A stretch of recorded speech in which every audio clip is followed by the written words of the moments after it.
Hello everyone and welcome to Think Python. Today I'll talk about inheritance. The literal meaning of inheritance is to receive something from your predecessor. And in Python, inheritance is a technique of using the code again and again.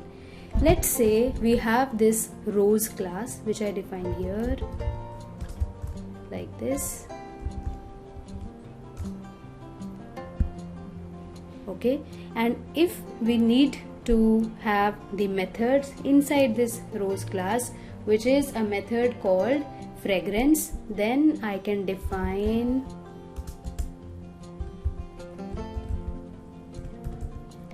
this method called fragrance, and this method is simply printing soothing fragrance.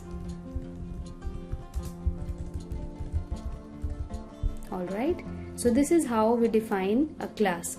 And if you need to define another class which is called another flower name like a sunflower, and it is also having the same method called fragrance, then you define it like this. So we define a class called sunflower and it is having the same method called fragrance. So like this, right? Now if you are doing it like this, then it is not a good practice to repeat the same lines of code, because if sometime you need to add or modify this fragrance method, then you'll have to modify it everywhere in your code. So it is not advisable to repeat the lines of code. To fix this, we have inheritance.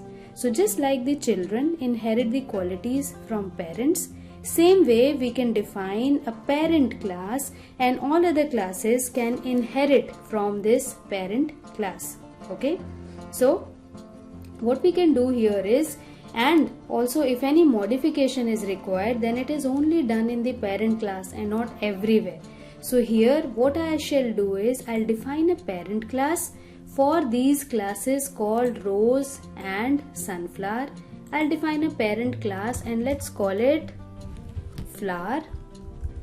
Okay, so I'll say class called flower. There you go. And now what I shall do is, I'll define all these methods inside the parent class. Okay, like this.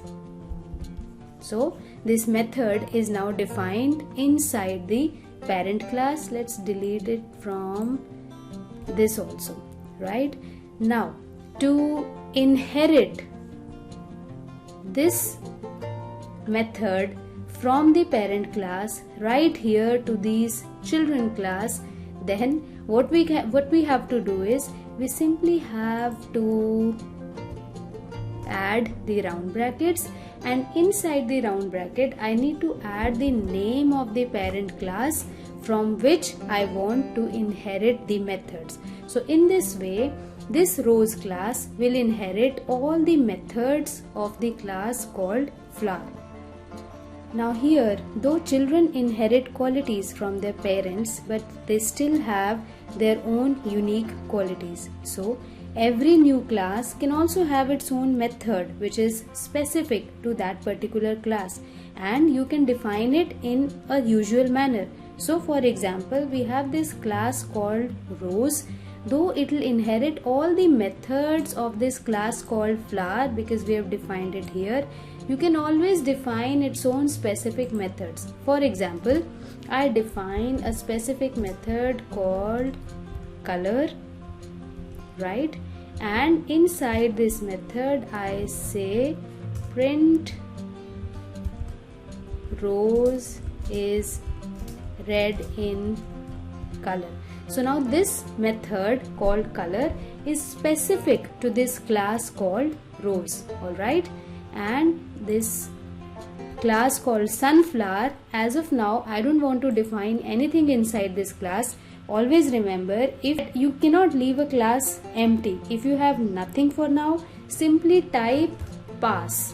So it is a way of telling Python that you don't have to do anything in this class for now, just pass this line forward, otherwise you will get an error.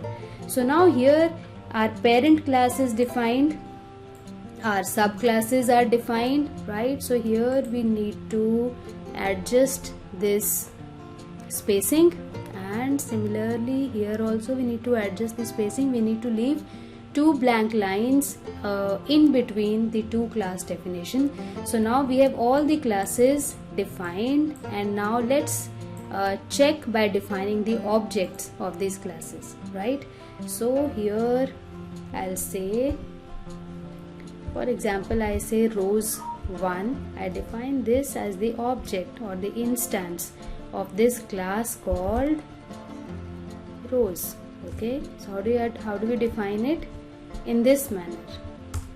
So this has become the instance of class rows, and if I say rows 1 and I hit this dot, then you see all the methods which this rows 1 object can access. So you are seeing 2 methods here. One is the color method, right, which is specific to this class called rows here, and the another is the inherited method that we are saying, which is fragrance, right? So fragrance is a method which is not defined inside the rows, but it has inherited it from the flower. Let's run the code and see what's happening at the output. So we are getting this message of rows is red in color because we have accessed the color method of this class called rows. Okay, and similarly now here if you notice, I have not inherited this flower. So what I can do here is, if we simply, so if for sunflower also I apply inheritance, then here I need to define the name of the parent class, which is flower. So now it can inherit all the methods which are defined inside of the class called flower. And here if I come out of the class and I define an object of sunflower, which is, let us say, sunflower 1, okay, like this. So it is now defined, and if I type sunflower 1 and I hit dot, I see all the methods which are applicable. So here we do not see color because we have not defined any specific method which is specific to this class called sunflower. So it is only using the inherited method fragrance, which is inherited from the parent class flower, right? So you see that we can make use of all the methods, whether it is inherited or it is a local method, right? So I hope this concept of inheritance is understood by you all, and if you face any problem, write it down in the comment section so that it is solved. And keep moving forward, keep enjoying your coding journey. I'll see you around in the next video. Goodbye.